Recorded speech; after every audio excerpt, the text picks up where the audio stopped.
Gracias por continuar con nosotros. Nuevamente le damos la más cordial bienvenida, si es que sigue esta señal a través de la plataforma digital del Tribunal Electoral. A usted que nos acompaña en el auditorio José Luis de la Pesa, muchísimas gracias.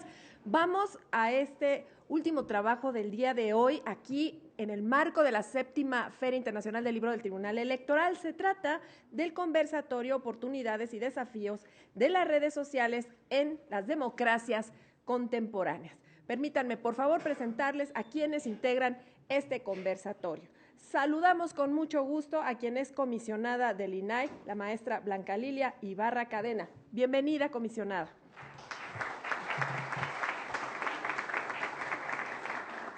Con gusto, damos también la más cordial bienvenida y saludamos su presencia de la directora de Relaciones con Gobierno y Políticas Públicas para México de Google, la maestra Lina Ornelas Núñez.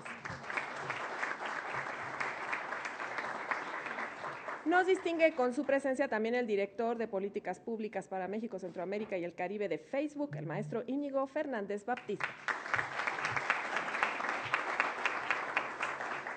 Se encuentra con nosotros el coordinador de Asuntos Normativos del Instituto Mexicano del Seguro Social y quien fuera también magistrado presidente de la Sala Regional Especializada del Tribunal Electoral del Poder Judicial de la Federación, el doctor Clicerio Coello Garcés. Bienvenido.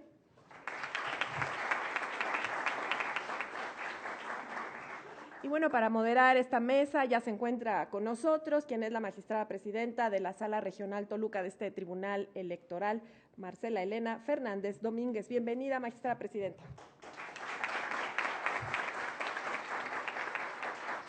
Antes de cederle respetuosamente el uso de la voz a la moderadora de esta mesa, me permito presentar una cápsula en la que estará presente en este conversatorio el maestro Gerardo de Icaza, una cápsula de apertura del director del Departamento para la Cooperación y Observación Electoral de la OEA. Posterior a ello tendrá el uso de la voz la moderadora de esta mesa, la magistrada presidenta de la Sala Regional Toluca de este Tribunal Electoral.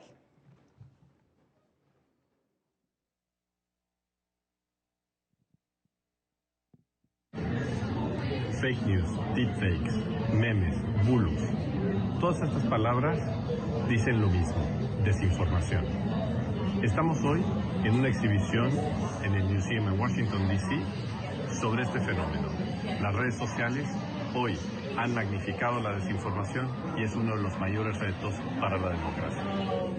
En la OEA preferimos hablar de desinformación, ya que el término fake news o noticias falsas es a menudo utilizado por políticos en contra de medios de comunicación y en contra de periodistas cuando no les gusta o les molesta una noticia que publican sobre ellos. Y entonces, ¿qué es la desinformación? Es la difusión masiva de información falsa, a sabiendas que lo es, con la intención de engañar al público y orientar su comportamiento en una dirección. ¿Y cómo se usa la desinformación en contextos electorales? Primero, se ataca la institucionalidad electoral, quitando la legitimidad de la autoridad electoral. Segundo, se busca atacar al adversario político para minar su credibilidad. Tercero, se ataca al proceso en sí, magnificando irregularidades y sembrando la duda del fraude. ¿Qué resultado tenemos? Sociedades desorientadas que no saben qué creer y sociedades más polarizadas. Y con este panorama nada alentador, nos preguntamos, ¿qué podemos hacer? ¿Qué debo hacer yo? Primero, la alfabetización digital desde temprana edad. 2. Cuida mucho lo que compartes y cuida tus datos personales. 3. Fortalecer plataformas de verificación de datos y de información. 4. Exigir a los medios de comunicaciones tradicionales que tomen un rol más activo en el combate a la desinformación. 5. Las autoridades electorales deben de comunicar más y mejor. La información veraz también puede ser viral. Y por último, las plataformas digitales tienen que tomar su responsabilidad. Deben de combatir activamente la desinformación y sustituirla con información verdadera. Luchar contra la desinformación es labor de todos. Desde la OEA, las misiones de observación electoral buscan ser socios de la verdad, presentar una visión imparcial, técnica y objetiva de lo que fue un proceso electoral. En esta era de desinformación puedes contar con la OEA. Nuestros informes son crónicas precisas de lo sucedido en una elección y son públicos. Ese es nuestro reto. Esa es nuestra misión. Ahora sí, escucharemos, por favor, a la moderadora de este conversatorio. Gracias, magistrada presidenta. Gracias. Bueno, pues muy buenas tardes.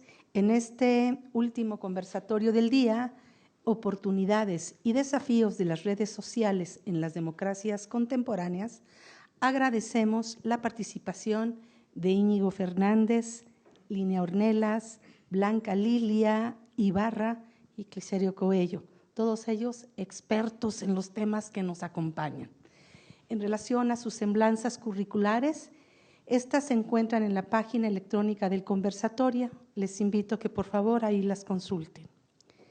En este conversatorio tiene por finalidad intercambiar opiniones sobre la transformación que ha tenido el sistema democrático.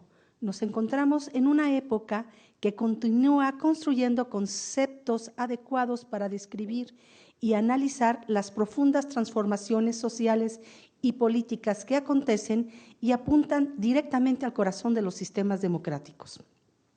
Ahora el mundo digital se introduce en el campo conceptual de la teoría política moderna, tal como el rediseño del espacio público y privado, en la que se ha eliminado la frontera que antes separaba lo público de lo privado o que se ha convertido en la exposición pública de lo privado en una virtud pública. A partir de la última década aparece un modelo alternativo de democracia, redes sociales como democracia aparentemente deliberativa y participativa, la cual juega un papel trascendente al existir un impacto en la organización política de las redes sociales, al identificar una herramienta revolucionaria que ha sido lo suficientemente fuerte como para socavar regímenes represores y autoritarios, tal como sucedió con la denominada Primavera Árabe del 2011. No hay que olvidar que las redes sociales sacrifican nuestro derecho a la intimidad por propia voluntad, porque la presión por entregar nuestra autonomía personal es tan irresistible que la pérdida de la privacidad nos parece un precio razonable por todo lo que recibimos a cambio. De ahí que lo privado se hace hoy público, disponible para el consumo público y disponible para toda la eternidad, puesto que en las redes sociales no hay olvido. Sigue latente la creencia según la cual las redes sociales darían paso a una época de democratización radical de la sociedad, aunque interactuando en esas redes se han alcanzado no siempre mayores cuotas de libertad, ni el autoritarismo ha cedido siempre de manera automática. Recordemos la expresión de Habermas, quien visualiza el espacio público como un proceso a través del cual los problemas de la sociedad son discutidos, procesados y finalmente llevados a influenciar la formación de la autoridad de la ley y de las políticas públicas. Analizaremos entonces aquí oportunidades y desafíos de las redes sociales de las democracias contemporáneas. Sirva este conversatorio para reflexionar sobre algunos cuestionamientos como los siguientes. ¿Qué papel juegan las redes sociales en las democracias contemporáneas? ¿Qué oportunidades y desafíos implican las redes sociales para la democracia? ¿Las redes sociales fungen como un auténtico espacio de deliberación política? ¿Cómo contrarrestar la proliferación de noticias falsas y ¿se deben o no regular las redes sociales en un contexto electoral? Los interrogantes descritas constituyen solo un punto de partida para el análisis de este conversatorio por parte de nuestros grandes panelistas. Ahora, la metodología de la mesa es la siguiente. Daré la palabra a cada uno de los expositores a efecto de que compartan sus conocimientos y experiencias sobre el tema del conversatorio. Cada uno, conforme al programa, contará hasta con 8 minutos. Al concluir la participación de los ponentes, se abrirá un espacio de hasta 13 minutos para que en conjunto se interactúe con las preguntas del público. De ahí que cordialmente les invitamos a que estén atentos y, en su caso, nos hagan llegar sus preguntas y comentarios a través de los organizadores.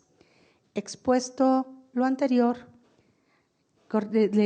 sin más preámbulo, damos la palabra al maestro Íñigo Fernández. Por favor. Pues en primer lugar, quiero agradecer a las señoras y señores magistrados por la invitación el día de hoy. El Tribunal Electoral es un lugar al que yo siempre tendré un especial aprecio en mi corazón. Trabajé 5 años aquí. Hoy comparto la mesa con grandes amigos, con grandes colegas, y me gustaría empezar con eso.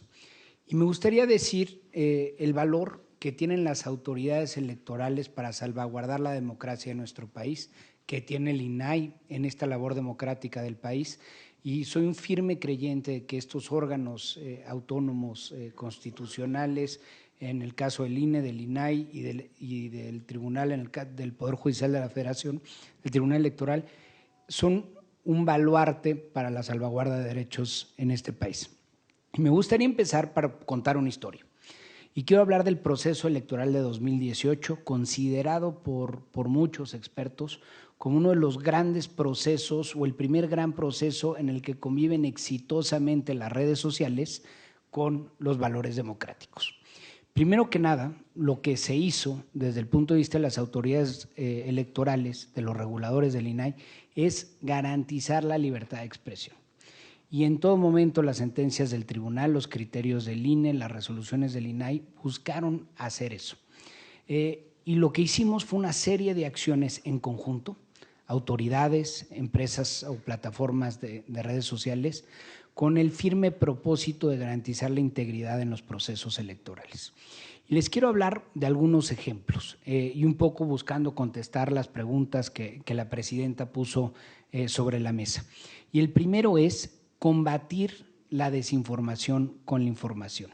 Se capacitó a las autoridades electorales para que pudieran ellos utilizar las redes sociales con el propósito de desmentir aquellas notas o noticias que buscaban desinformar al público general, y se logró con un buen objetivo. El segundo tema que me gustaría poner sobre la mesa es la figura de los verificadores. Creo que el primer gran experimento positivo fue verificado, en el que Dalén Moreno y muchas organizaciones de la sociedad civil, instituciones académicas, medios nativos digitales y medios tradicionales convivieron conjuntamente con el propósito de verificar las noticias verdaderas y las noticias que no lo eran.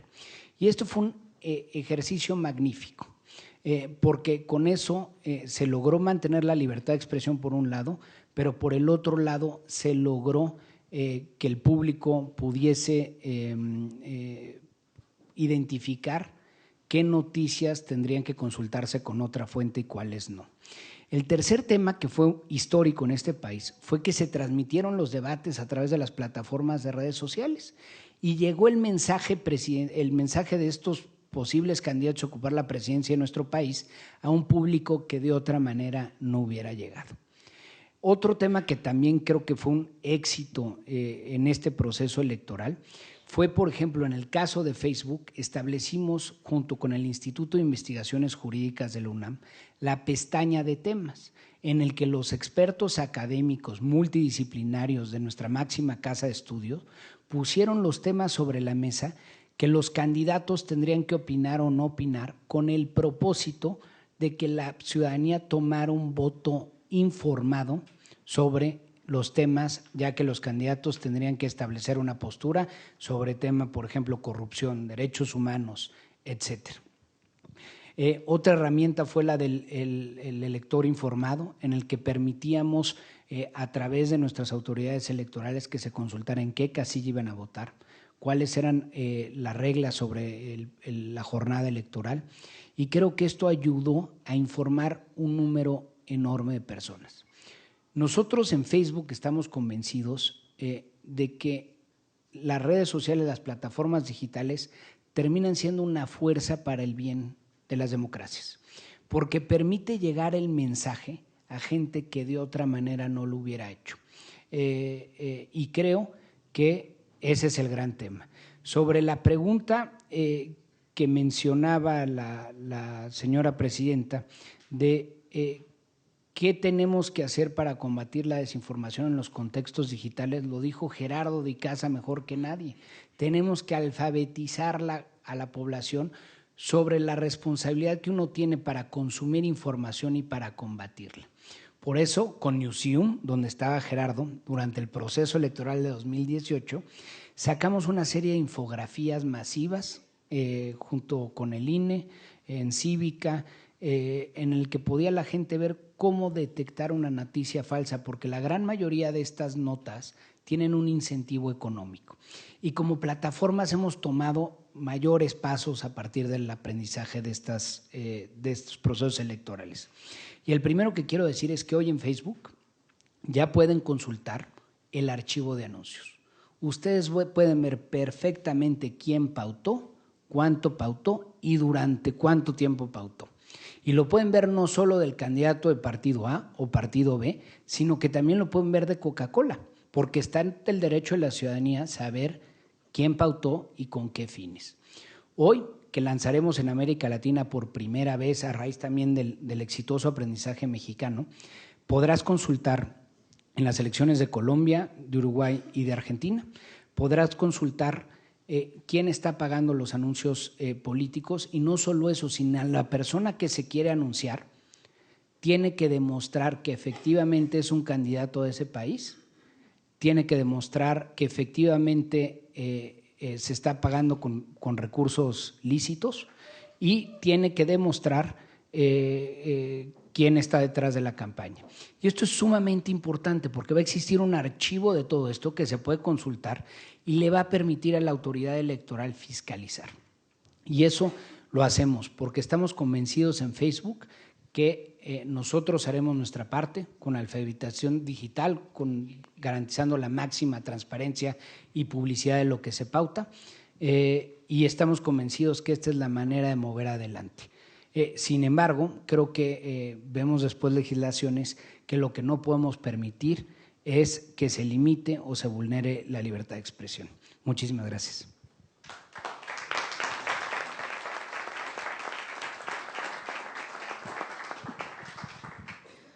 Muchas gracias, maestro Íñigo.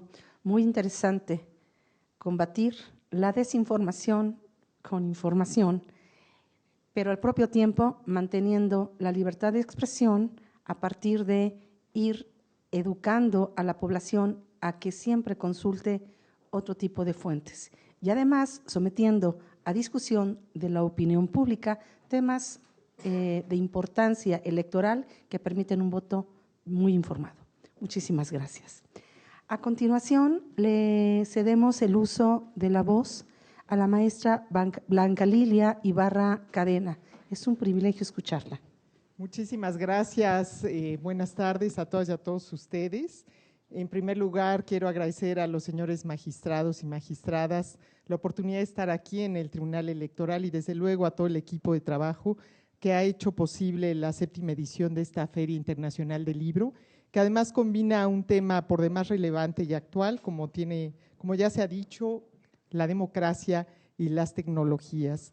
Creo que sin lugar a dudas es importante que podamos visualizar cómo hace unos años, hace algunas décadas, sucedían los acontecimientos políticos, la comunicación política, los procesos electorales y las grandes decisiones de este país, sin tener a la mano lo que hoy a nuestro alcance, en nuestras manos podemos visualizar, y que tiene que ver precisamente en esta sociedad de la información y su vinculación que está en nuestras manos al alcance de cualquiera de nosotros. Quiero presentar a ustedes algunas cifras que complementan lo que ya venía diciendo nuestro amigo Íñigo y que seguramente más adelante profundizarán también tanto Cliserio como Lino Ornelas. En primer lugar, hablemos de las democracias contemporáneas que tienen un ingrediente fundamental centrado en la participación ciudadana. Y la participación ciudadana se logra también a partir de la información que está al alcance de las personas. Pero no se trata de cualquier información, se trata de la calidad de la información que reciben las personas para que éstas puedan tomar mejores decisiones. Hoy en día, desde el año 2003, que en México existe el derecho de acceso a la información, que ha ido evolucionando normativamente y que permite a cualquier persona tener oportunidad de exigir cuentas y de preguntar y de pedir información para que pueda tomar mejores decisiones, también tiene riesgos en función de lo que está a nuestro alcance. Y hablemos precisamente de lo que significa en esta sociedad de la información, cómo se ha venido transformando a partir de la llegada de las redes sociales, de los mecanismos y de los instrumentos que permiten comunicar a las personas, pero que también los involucran en medios y en notas que desinforman y que afectan también y contribuyen a aquello que se denomina las fake news. Los ámbitos en los cuales la sociedad de la información ha provocado mayores cambios, como son las actividades económicas, los procesos políticos, la participación política, el ejercicio de la libertad de expresión y muchos más. Y es que la esencia de la sociedad de la información es desde luego el intercambio de comunicación a partir de los insumos informativos que se dan entre los distintos grupos. Las redes sociales, como ya se ha dicho, pueden ser entendidas como estructuras formadas en Internet por personas, organizaciones que se conectan, que nos estamos conectando en este momento a partir de intereses o valores comunes, a través de las cuales se crean distintas relaciones entre los individuos. Y vienen ahí unas cifras que considero importantes y que ilustran y contextualizan la relevancia y el impacto que tienen que ver ahora los usuarios activos. En el 2018, a nivel internacional, a nivel mundial, se estimaron 3.19 billones de usuarios activos en estas plataformas. De ahí, alrededor de 85 millones de personas son usuarias activas en México en alguna red social, lo que equivale aproximadamente al 64% de la población de nuestro país. Seguramente no lo mencionó Íñigo, pero en México Facebook es la red más utilizada, con 99 de cada 100 personas que utilizan Internet tienen una cuenta activa, y México constituye el quinto país que tiene mayor presencia en esta red social, mientras que en Twitter somos el octavo país en el mundo con 6.9 millones de usuarios de esa red. Por eso las redes sociales no solamente actúan como canales para fomentar el diálogo, el debate y la discusión de asuntos relevantes. Ayer, en un foro similar promovido por la Comisión Nacional de Derechos Humanos, se hablaba de cómo a través de las redes sociales también existe el desprestigio, la falta de ética e integridad en el manejo que se da a la información, y cómo a través de ello, como ya se venía manejando anteriormente, la desinformación, la creación de las fake news vienen a afectar, porque a través de las redes sociales se magnifica la desinformación. Pero también hay que ver la parte positiva. ¿Cuáles son los beneficios de las redes sociales? Bueno, son espacios, como ya decíamos, que generan vínculos de comunicación, que nos permiten dialogar, que nos permiten expresarnos libremente, y además tienen una función noticiosa que lamentablemente en procesos políticos, y aquí seguramente lo van a decir, se usan en muchos momentos en contra de periodistas cuando no les gusta a los políticos que se publique algo de ellos. La desinformación, como ya se mencionaba por Gerardo de Icaza, es la difusión masiva de información falsa para engañar al público y orientarlos hacia una dirección distinta. Y ahí es donde vienen los riesgos de las redes sociales, es decir, vehículos de información negativa y de desprestigio, actúan en ocasiones como cámaras de polarización, promoviendo opiniones sesgadas, amplifican los discursos de odio o de intolerancia, y ahí es donde podemos advertir que tienen grandes retos, no solamente los usuarios, sino todas las autoridades que desde el sector público hoy defendemos los derechos humanos. Hay que garantizar que la información sea difundida por medio de estas plataformas, pero de una manera, como ya se mencionaba, verificada, que se pueda hacer una verdadera selección y se pueda analizar y conocer las fuentes para que la población pueda recibir aquello que le ayude a tomar mejores decisiones y a cambiar el entorno. Finalmente, y no quiero extenderme más, dejaré mi participación, el riesgo de la desinformación en las redes sociales, ya se ha mencionado también por el propio Gerardo de Icaza. ¿Y qué es lo que se puede hacer? Bueno, pues creo que es importante en este caso insistir en la alfabetización digital desde temprana edad, desde luego cuidar lo que se comparte a través de los datos personales. Hay que verificar también aquellos avisos que nos están, digamos, alertando sobre la forma en que se está cuidando, se está protegiendo los datos a través de las plataformas y, ¿por qué no?, pedir también que los propios medios de comunicación tradicionales jueguen un papel relevante para brindarnos aquella información que hoy se ha diluido, que hoy se ha perdido en este mar de información que nos ataca minuto a minuto. Ejemplos hay muchos, creo que ustedes los conocen mejor. Simplemente antes de salir del INAI rescataba yo entre un mar de información que encontré algunas notas de cómo pues se advierte que en distintos países, en los procesos electorales, se ha generado una amplia influencia para los votantes, para la población en general, para conducir hacia caminos distintos la opinión pública y desde luego las preferencias políticas, y cómo a través de distintos bots, bueno, pues se llenan, por ejemplo, las redes de Twitter de mentiras sobre determinados personajes públicos. Tenemos muchas tareas pendientes, muchos desafíos, y yo quisiera dejar pues hasta aquí mi primera participación. Muchísimas gracias.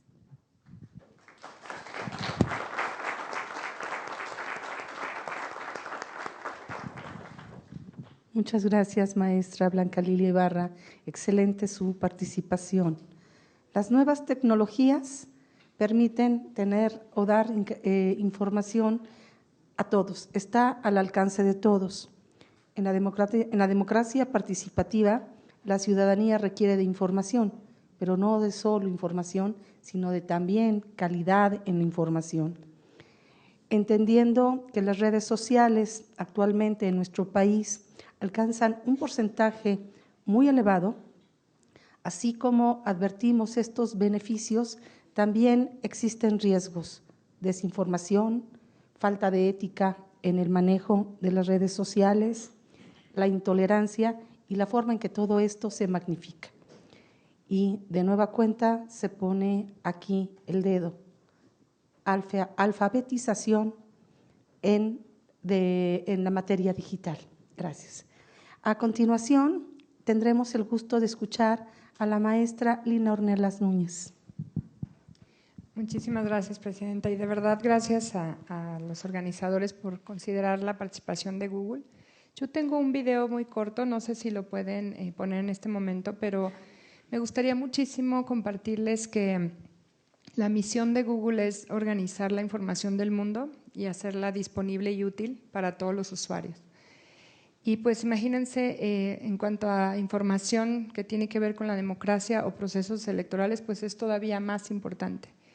Hay una labor muy ardua que lleva a cabo Google a través de sus equipos de alianzas estratégicas con las autoridades electorales que no se ve, pero que tiene que ver con el manejo de esa información antes, durante y después de la elección. Y es una labor que nosotros hemos llevado a cabo en México de manera muy exitosa con el INE, antes el IFE, y por supuesto con el tribunal. El video lo que muestra es desde los cambios sorpresivos en nuestro logotipo para invitar a votar el día de las elecciones, pero también porque creemos firmemente que la tecnología ayuda a tener a votantes más informados en cualquier momento y en cualquier lugar. Y les quiero platicar lo que hicimos sobre todo en 2018, pero si nos vamos hacia atrás, van muchos años ya de trabajo. Desde mi área yo coordino a otros equipos internos para que esto suceda.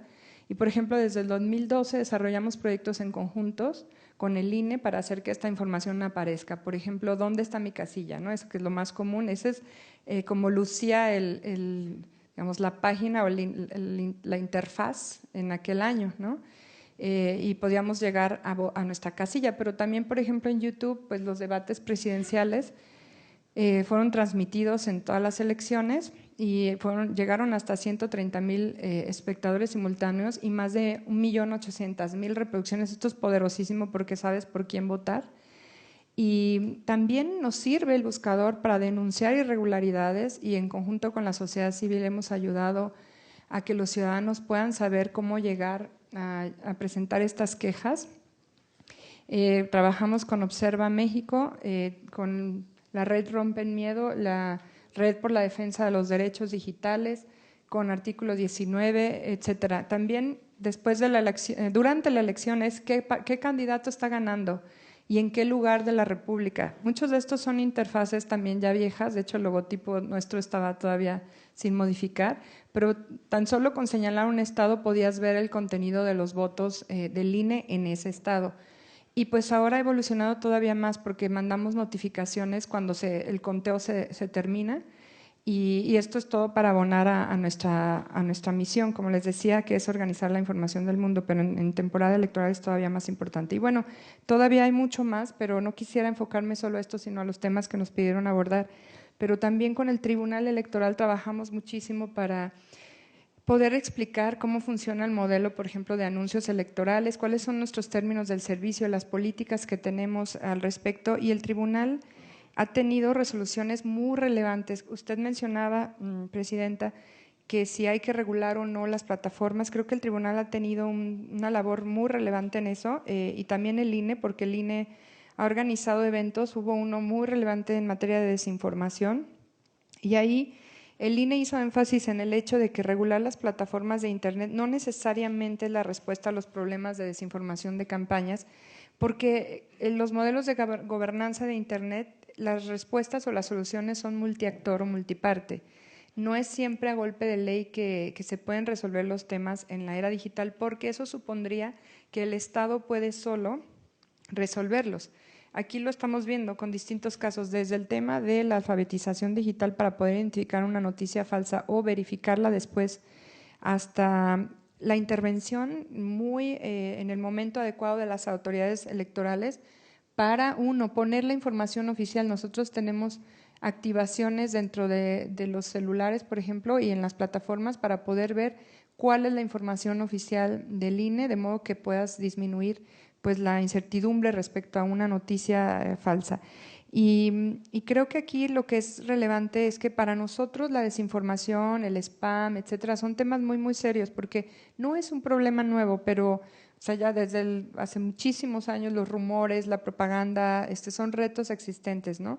Pero creo que ahora lo más importante es que cumplamos con un compromiso frente a nuestros usuarios y no nos queremos arriesgar a perder su confianza. Entonces, es un desafío muy grande porque implica muchas acciones, pero les quiero platicar de algunas de las soluciones que hemos llevado a cabo, también incluso con inteligencia artificial, porque miren, los actores maliciosos se mueven también muy rápido. Y aquí dieron algunos ejemplos, ¿no?, de lo que puede ocurrir con bots, etcétera. Y son muy creativos en las maneras de crear y distribuir esos contenidos. No existe una bala de plata para resolver el problema, ni estandarizada, pero nosotros, por ejemplo, hemos invertido millones de dólares y cientos de ingenieros para poder, por ejemplo, promover contenido positivo mediante identificación y ranqueo de contenido de alta calidad en el buscador, en Google News y en YouTube. Y, por ejemplo, ofrecemos ya en la aplicación de News distintas versiones de una misma noticia para evitar lo que se llaman cajas de resonancia, de modo que si tú sigues solo a un medio de noticias, también puedas ver lo que dicen otros. Contrarrestamos comportamientos negativos mediante el corte de tráfico y el dinero de actores maliciosos. Apoyamos esto, por supuesto, con una orden de las autoridades. Apoyamos a nuevos publishers o medios de comunicación para que desarrollen nuevas fuentes de noticias de alta calidad. Y luego empoderamos a los consumidores proporcionando herramientas de capacitación para identificar y alertar sobre desinformación. Aquí está todo el movimiento de fact-checking. México es increíble desde el tema del sismo con verificado 19S, en donde la sociedad civil verificó en nuestras plataformas que el edificio estuviera en pie o no, porque corrieron las noticias falsas. Es un ejemplo muy bueno, pero se puede aplicar en contextos electorales, porque también durante elecciones había quien decía, para evitar que la gente fuera a votar, que habían quemado una casilla, ¿no? O que había un incendio. Entonces, este tipo de activaciones son muy relevantes, pero teníamos que tenerlas listas antes de la elección. Y pues también trabajar de la mano con todos los actores del ecosistema. Aquí quiero resaltar la labor de la OEA y de nuestro relator de libertad de expresión para el hemisferio. Es muy relevante. Nosotros hemos participado en esas mesas de debate como un actor más, para que se defina este documento tan importante que se denomina desinformación en contextos electorales.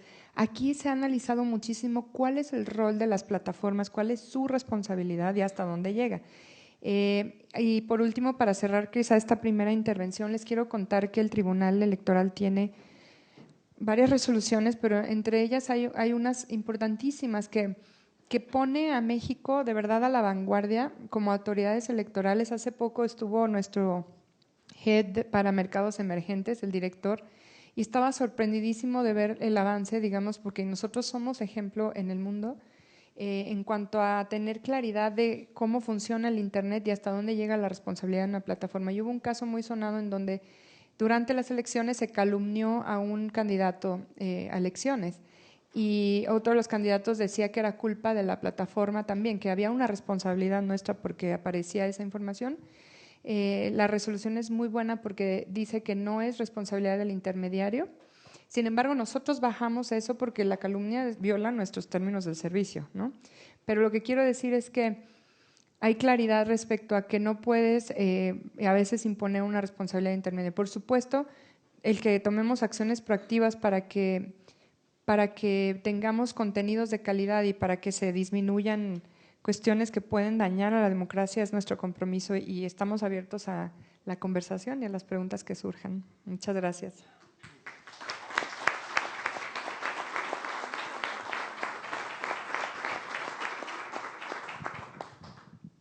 Muchas gracias, maestra Lina. Excelente su exposición.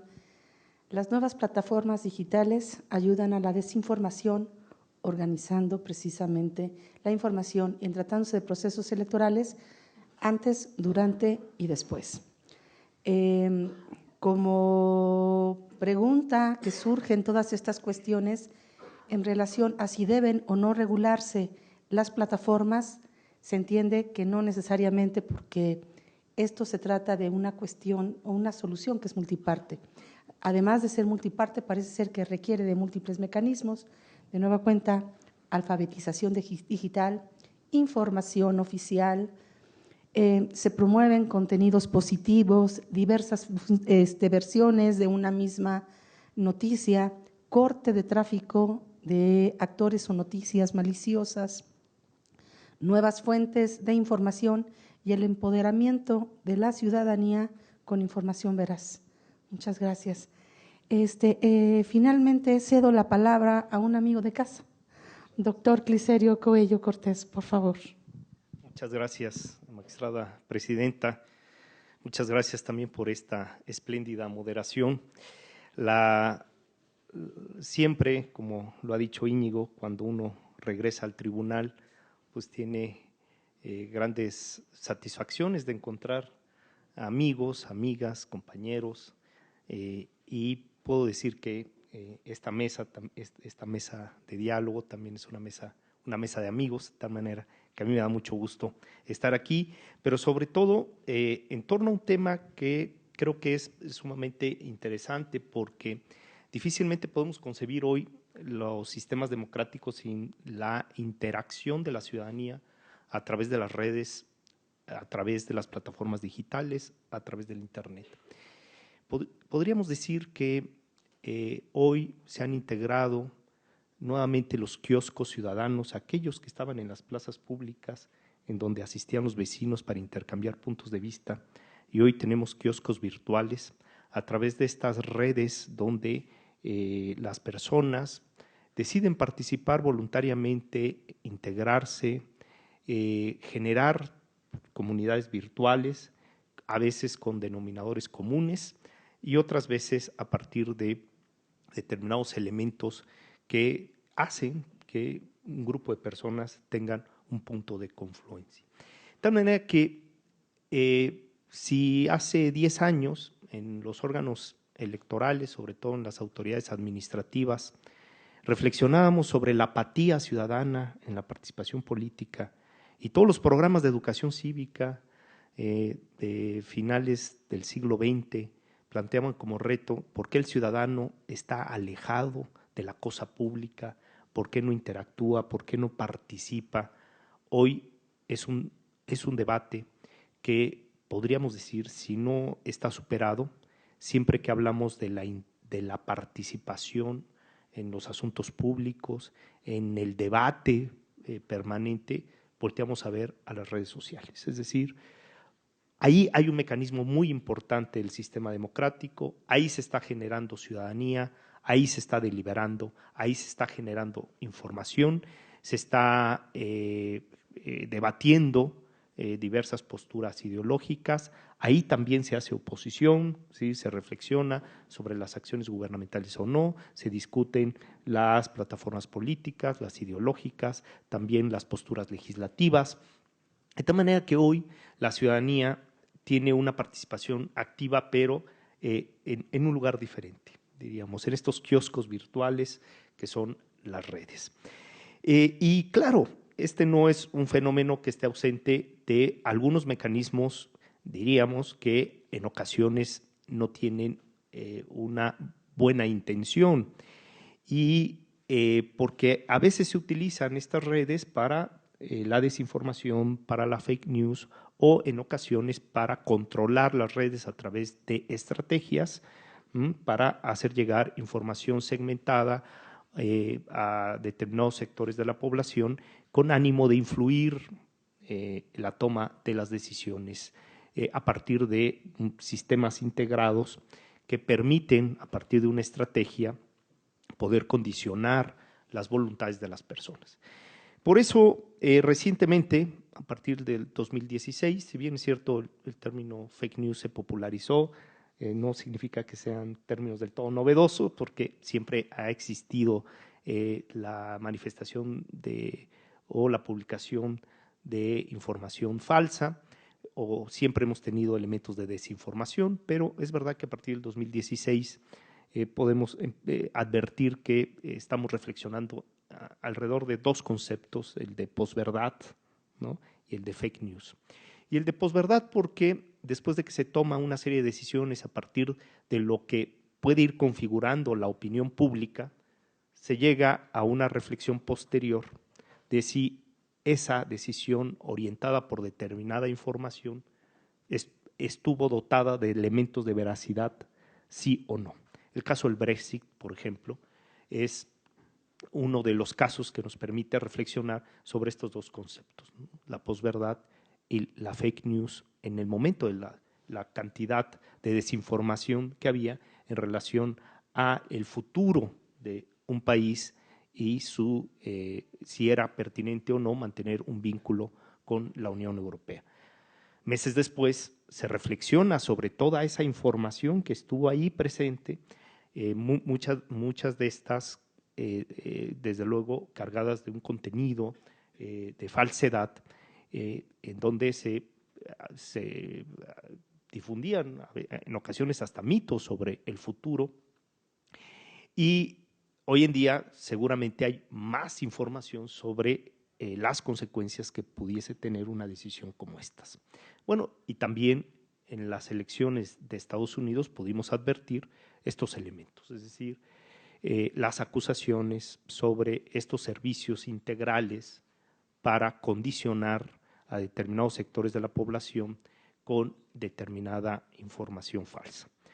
De tal manera que hoy en día las llamadas fake news tienen efectos complejos, pero aquí tendríamos que reflexionar si es necesario establecer garantías de corrección o de veracidad, y no me refiero a las opiniones, porque cada quien es libre de emitir una opinión y como ustedes saben las opiniones no son objeto de un canon de veracidad. Pedirle a alguien que tiene una posición ideológica y que emite una opinión y que desde su perspectiva analiza una situación o un hecho, bueno, pues difícilmente podríamos exigirle un canon de veracidad. Lo que está haciendo es opinar sobre algún tema, probablemente influenciado por una corriente ideológica o una posición partidista o una visión de las cosas, incluso una visión religiosa de las cosas, en donde difícilmente a una opinión religiosa le podemos poner una carga de canon de veracidad. Imagínense ustedes que tratemos de contrastar a través de la verdad las expresiones de un credo religioso como tal. Sería muy complejo.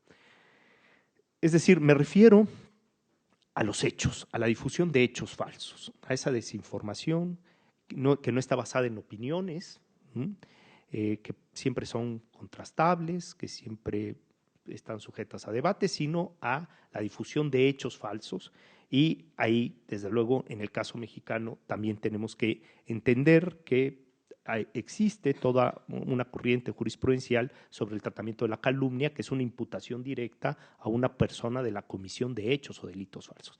Y distinguir eso, la imputación a una persona de hechos o delitos falsos, de la desinformación como tal.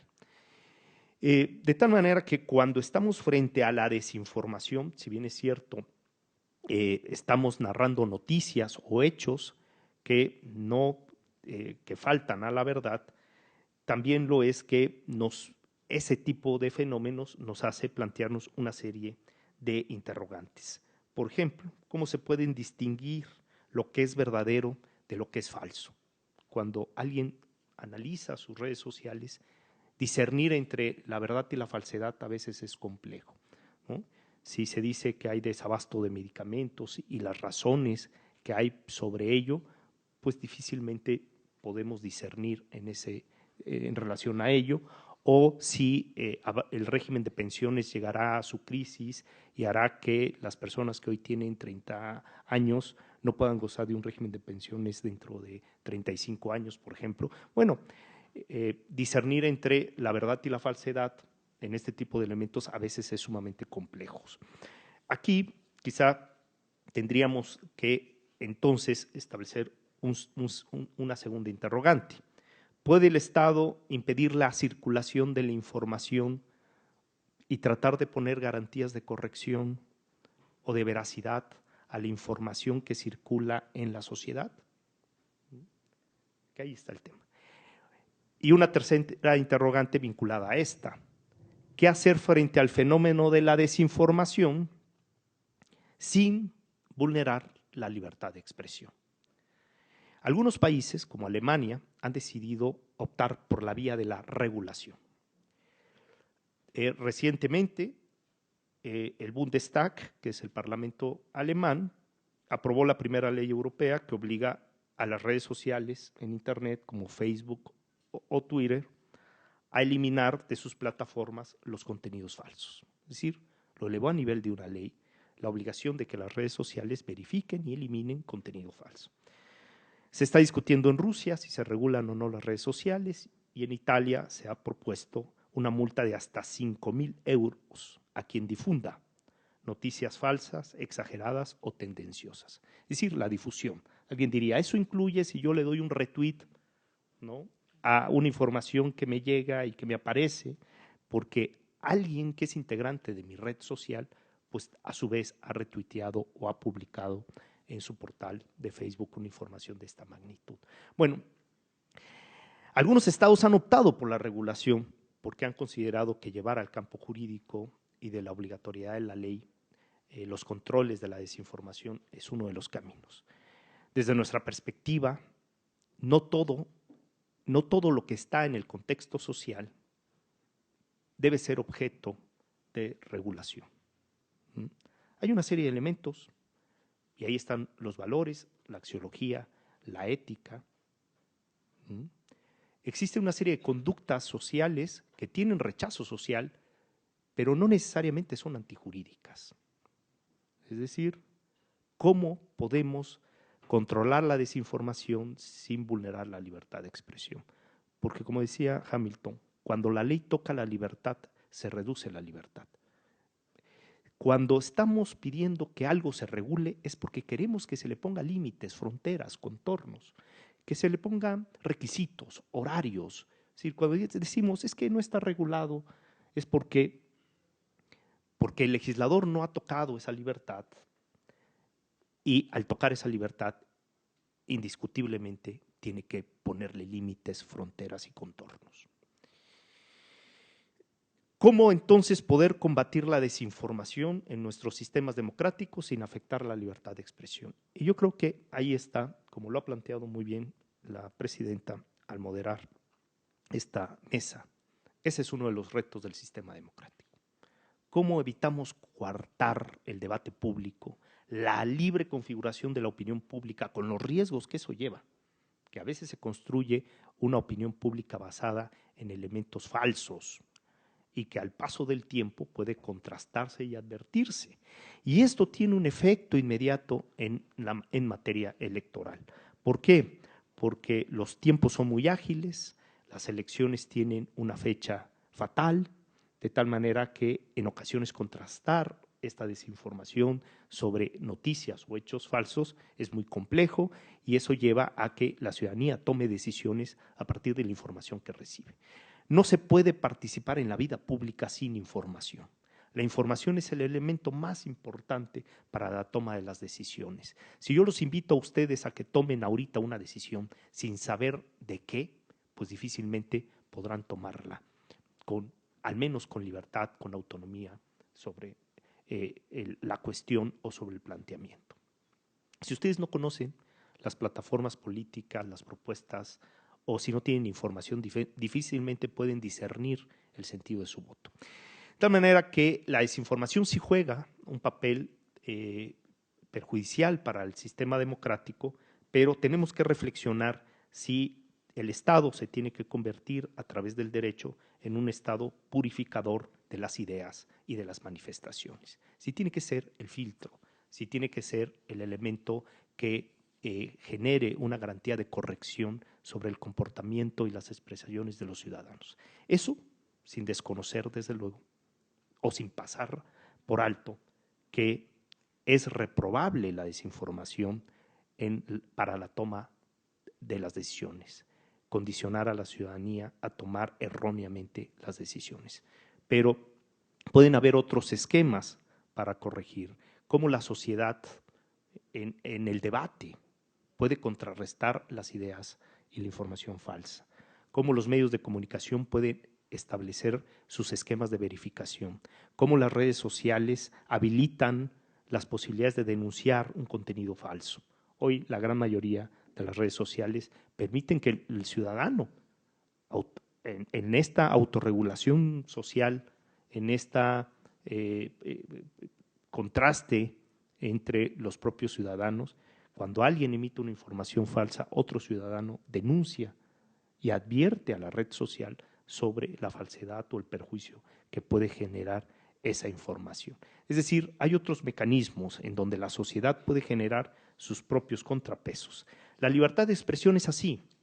La manifestación de una idea es contrarrestada, sopesada, contrarrestada con otra manifestación, con otra información. De tal manera que más allá de tratar de llevar todo al ámbito de lo positivo, al ámbito del derecho y al ámbito de la regulación para ir reduciendo el ámbito de las libertades, lo que quizá vale la pena es cuáles son los controles sociales, cómo se puede privilegiar el debate para contrarrestar la desinformación, cómo se pueden verificar las noticias falsas, cómo se puede denunciar estos contenidos a través de quienes están soportando esta información, las redes, las plataformas o los medios de comunicación. De tal manera que quizá debamos reflexionar si el Estado debe ser el Estado purificador de las ideas y de la discusión o si el Estado debe generar las mejores condiciones posibles para la libertad de expresión. Desde una perspectiva democrática, desde luego el Estado tiene un fuerte compromiso con no intervenir en un grado alto sobre la manifestación de las ideas, sino generar con claridad en qué momento una libertad se extralimita de su contenido y cuándo hay que establecer o activar las restricciones constitucionalmente legítimas y justificadas, pero evitar el exceso de la regulación, porque ello reduce los márgenes de la libertad y en un sistema democrático es muy importante que la circulación de las ideas estén presentes y que no exista ni censura previa, ni purificación o corrección o ideas de corrección del debate público. De tal manera que en la medida en la que el Estado garantice las mejores condiciones para la libertad de expresión,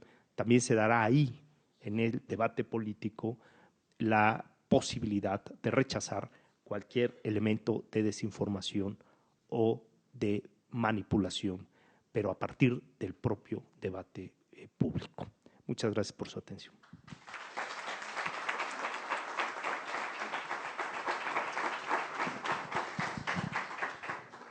Muchas gracias. Igualmente una extraordinaria exposición. Bueno, aquí, siendo las redes sociales herramientas para generar ciudadanía a través del debate y la información, surge de nueva cuenta qué es lo que debemos hacer con las noticias falsas, sobre todo a partir de los efectos perniciosos que estas generan. ¿Debe haber o no garantías de corrección? No respecto de las opiniones, porque éstas quedan fuera de cualquier control. Caso distinto es la calumnia, porque esta sí resulta una conducta infractora. El tema está en la desinformación, con el riesgo de afectar la libertad de expresión. Escuchamos ventajas, riesgos, mecanismos e instrumentos para combatir la desinformación y permitir no solamente una opinión pública informada, sino bien informada. Muchas gracias. Al haberlos escuchado, de verdad es muy interesante todas estas reflexiones y comentarios que han externado sobre el tema.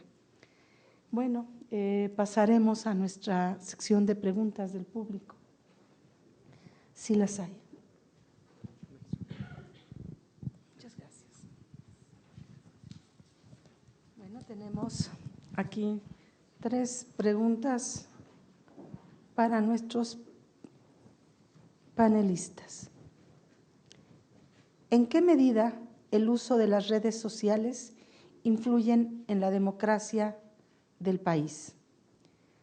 ¿Cómo evitar la manipulación y la desinformación en la participación dentro de la vida política de nuestro país? Si los candidatos y las campañas políticas son cada vez más fiscalizados, ¿qué está sucediendo desde Facebook para combatir los bots? Si han pensado en hacer algún tipo de gobiernos con las autoridades cuando se denuncian actividades que puedan llegar a vulnerar la norma. ¿Qué órgano regula el uso de las redes sociales en la ciberpolítica? Y cómo regular el impacto de las redes sociales en la vida política sin llegar a limitar o coartar la libertad de expresión. Estas son las preguntas que formula el público. Maestro Íñigo, por favor. La mejor manera, en mi opinión, en la que podemos combatir la desinformación, y lo quiero recalcar, es con información. Y creo que lo que debemos de seguir continuando es trabajando de las manos autoridad, seguir trabajando a la mano sociedad civil, seguir trabajando academia y, por supuesto, las plataformas, para que siempre el usuario de estas redes sociales tenga el acceso a la mejor información disponible. Mencionaba alguna pregunta que qué estamos haciendo desde Facebook. En primer lugar, yo quiero decir y ser enfático en esto. Facebook colabora al 100% con las autoridades electorales, con el Instituto Nacional de Acceso a la Información y con las diferentes autoridades. Requerimientos de autoridad que nos dé, requerimiento que contestaremos. Porque nuestro máximo responsabilidad es garantizar la integridad de los procesos democráticos. Algunas de las medidas que, como han comentado mis compañeros, tomamos, fortalezcamos la profesión del periodismo, que los periodistas hoy ayuden a través de ese gran trabajo, esa gran profesión, a decir qué es falso, qué no lo es, y que se dé la opción al usuario de qué consume y qué no. Y prueba de ello es que hoy en Facebook, como tenemos una sociedad enorme con diferentes organizaciones periodísticas, seguramente a algunos ya les ha aparecido una cortinilla que dice: esta información puede ser falsa, consulta otras fuentes de información. La segunda es que nosotros hemos encontrado una correlación directa entre los incentivos económicos y la generación de desinformación. ¿Y qué hacemos? Nosotros, al detectar esto, como decía mi compañera Lina, con la inteligencia artificial, pues cada vez nos volvemos mejores y bajamos la categoría de esas fuentes de información para que no aparezcan en el newsfeed del usuario. Y sigamos trabajando como iniciativas como la que encabezó Daniel Moreno, en el que todos nos unimos para decir qué puede ser verdad y qué no lo es, sin tomar un juicio sobre qué es, porque es una pregunta muy complicada: ¿qué es la verdad y qué no es la verdad? Entonces, démosle la opción al usuario para consumir. Y la otra, y no lo quiero dejar de recalcar, capacitemos, seamos todos socios en esta gran campaña de alfabetización digital y explicarle a las y los usuarios mexicanos que su nueva responsabilidad de consumir y de compartir información en esta era digital. Muchísimas gracias.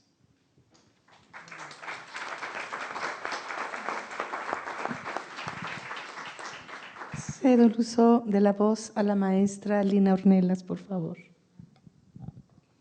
Bueno, yo coincido con todo lo que acaba de decir Íñigo, pero también quería plantearles una cuestión muy delicada para las compañías que manejamos o que estamos ahorita teniendo como la conversación de la humanidad, ¿no? Que son pocas, pues, pero en realidad es una cuestión que todos los días nos hace responsables, no nos deja dormir el pensar que es una gran responsabilidad. Sin embargo, entender cómo operan por parte de las autoridades, por parte de la sociedad además, es indispensable, porque hace rato mencionabas el tema de no hay que ponerle límites a una libertad, regulándola, y es muy cierto.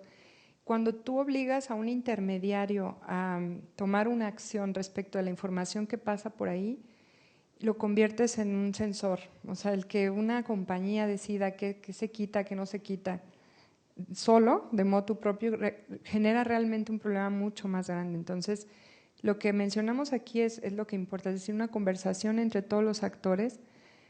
Primero, para alfabetizar, no es menor alfabetizar, de hecho los temas de ciberseguridad y de ciberpolítica, porque ahora hablamos todo en el mundo digital, el internet es el pegamento de todo hoy en día, pero el que un usuario pueda identificar ciertas cosas es vital, y a veces son consejos menores, pero si desde pequeños aprendemos esos consejos, cuando somos ciudadanos digitales ejercemos de manera responsable esa ciudadanía. Sin embargo, no nos detenemos a pensar dos veces y compartimos, o incluso en los temas de privacidad. Nosotros, por ejemplo, dimos cursos para candidatas que son expuestas luego, y que información que ellas mismas no pudieron controlar en un momento dado se utilizó en su contra para que no ganaran una elección, y que tenían que ver incluso con su vida privada.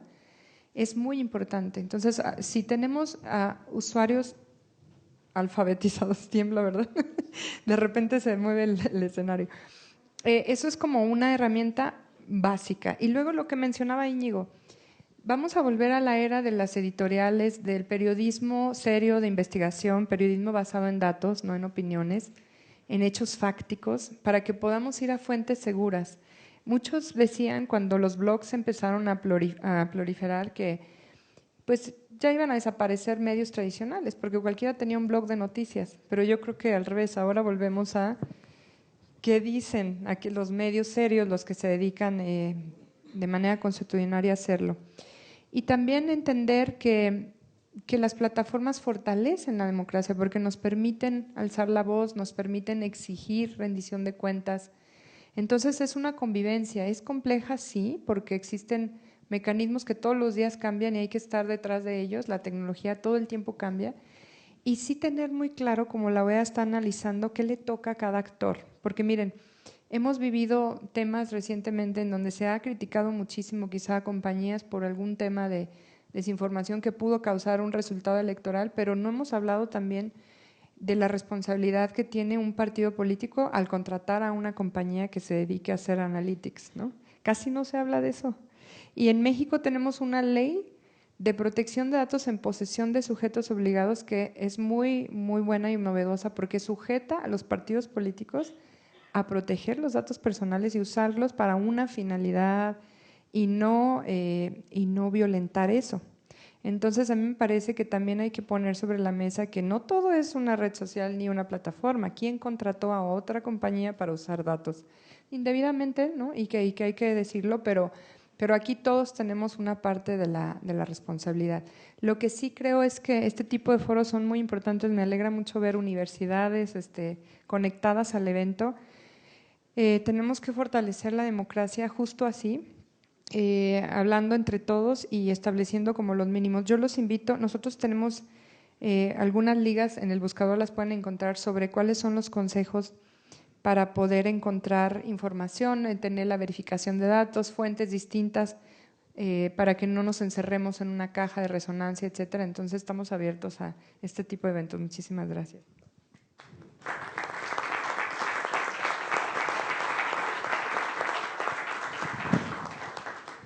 A continuación, cedo el uso de la voz a la maestra Blanca Lilia Ibarra, por favor. Muchas gracias.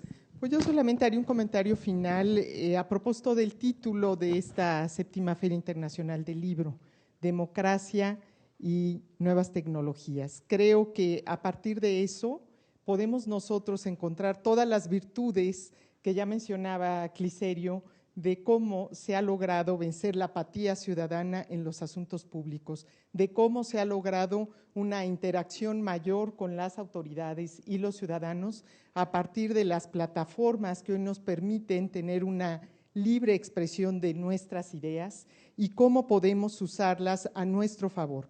Y coincido también en la necesidad de seguir alfabetizando digitalmente desde temprana edad.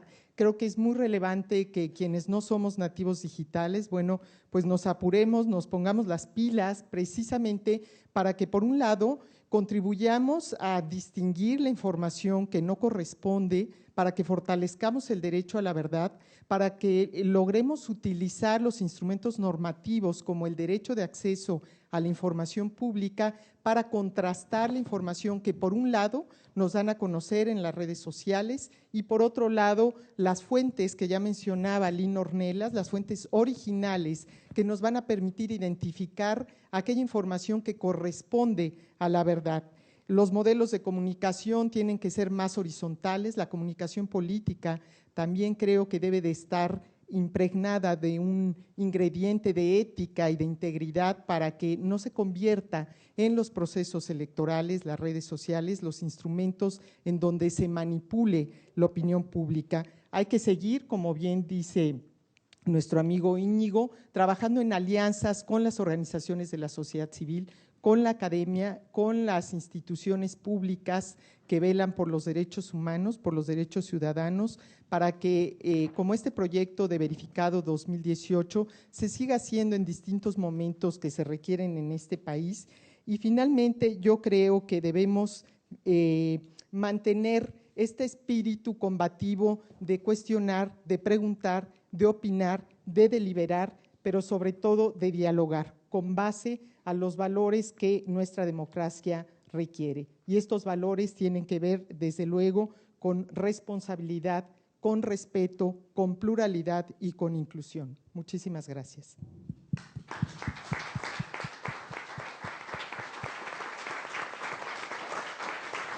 Finalmente, cedo la palabra al doctor Cliserio Coello, por favor. Muchas gracias. Únicamente tratar de dar una última línea sobre este interesante tema. Desde luego yo comparto lo que aquí se ha establecido. Cada vez vemos que las empresas, las plataformas, los medios de comunicación se suman a esta labor tan importante de controlar la desinformación, de generar señalamientos, advertencias, y ahí podemos advertir un alto grado de responsabilidad que tienen estas empresas con el libre y adecuado manejo de la información en sus plataformas y en sus redes, y Si estos mecanismos, diríamos, de autorregulación siguen proliferando a través de los rankings que hacen algunas plataformas para identificar los grados de veracidad que puede tener una información, por ejemplo, o a través de las guías a los usuarios para aprender a identificar las fake news, o si podemos generar estos elementos, como decíamos, un momento para denunciar y advertir cuando se puede estar no solo ante una noticia falsa, sino afectando los derechos de terceros. Creo que en esa medida podemos ir consolidando toda una estrategia conjunta, no del ámbito de la regulación, sino en el ámbito de la sociedad, para combatir y minorizar estos efectos negativos que tienen las fake news y la desinformación en nuestra sociedad. Muchas gracias.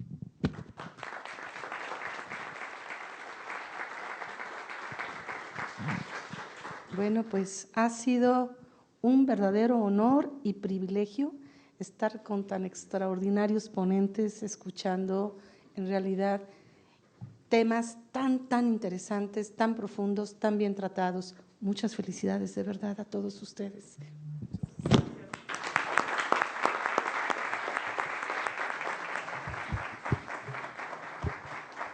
Pues muchas gracias. Llegamos ya al final de esta primera jornada, cerrando espléndidamente con este conversatorio sobre oportunidades y desafíos de las redes sociales en las democracias contemporáneas.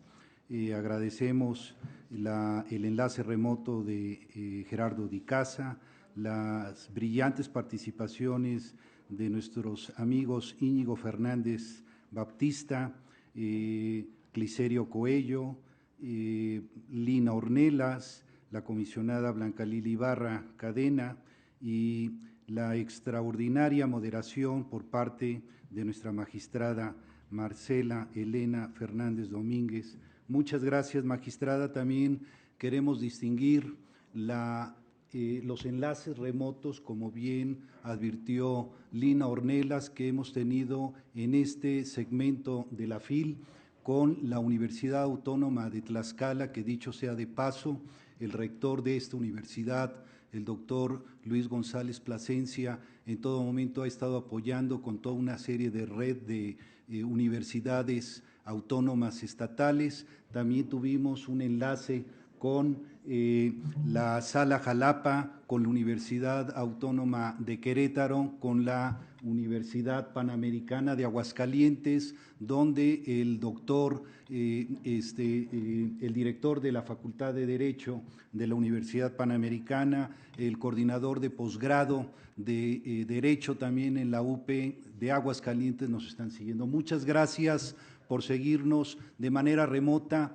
por extender este espacio de la Feria Internacional del Libro, que tiene como binomio, como énfasis temático, democracia y tecnología. El tribunal está en varios rincones del país, y distinguir también la participación de todas las salas regionales en estos segmentos de la Feria Internacional del Libro. Le rogamos a la magistrada presidenta de la Sala Toluca que nos haga favor de entregar los reconocimientos a nuestros invitados especiales.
Soy Blanca Lilia Ibarra, comisionada del Instituto Nacional de Transparencia, Acceso a la Información y Protección de Datos.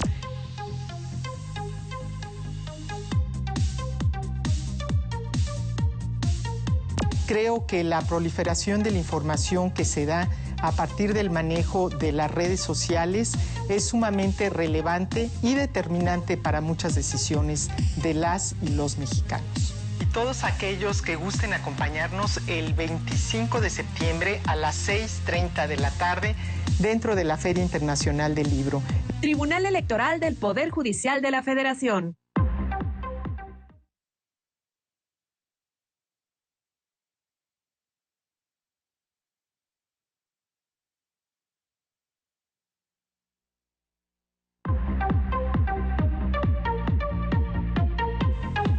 Hola, soy Lina Ornelas y soy directora de Relaciones con Gobierno y Políticas Públicas para Google México.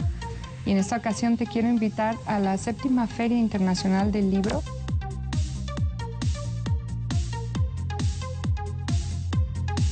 Hoy quiero compartir con ustedes que la misión de Google es organizar la información del mundo y hacerla útil y accesible para todos. Y en contextos electorales esto se vuelve todavía más importante. Nosotros trabajamos de cerca con las autoridades electorales de todos los países donde tenemos operaciones para llevarle a los electores información antes, durante y después de la elección.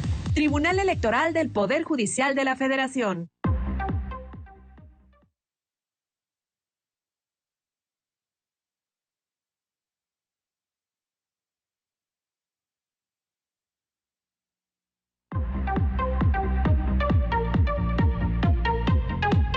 Hola, soy Gerardo de Icaza, director del Departamento de Cooperación y Observación Electoral de la Organización de Estados Americanos.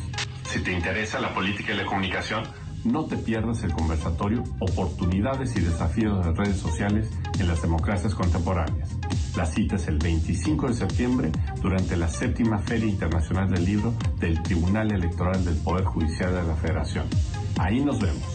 Tribunal Electoral del Poder Judicial de la Federación.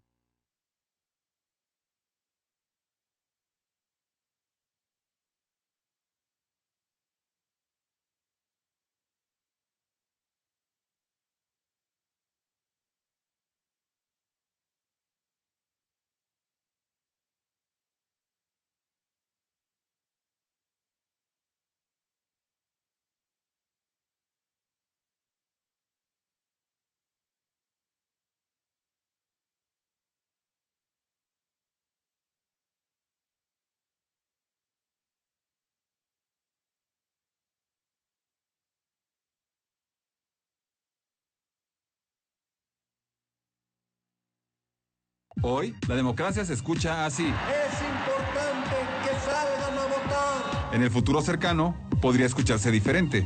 Gracias por votar. Recuerda que también puedes ser votado y asociarte libremente. El Tribunal Electoral te invita a la 7ª Feria Internacional del Libro, Democracia y Tecnología, del 25 al 27 de septiembre, en las instalaciones de la Sala Superior del Tribunal Electoral. Informes en www.te.gov.mx. Tribunal Electoral del Poder Judicial de la Federación.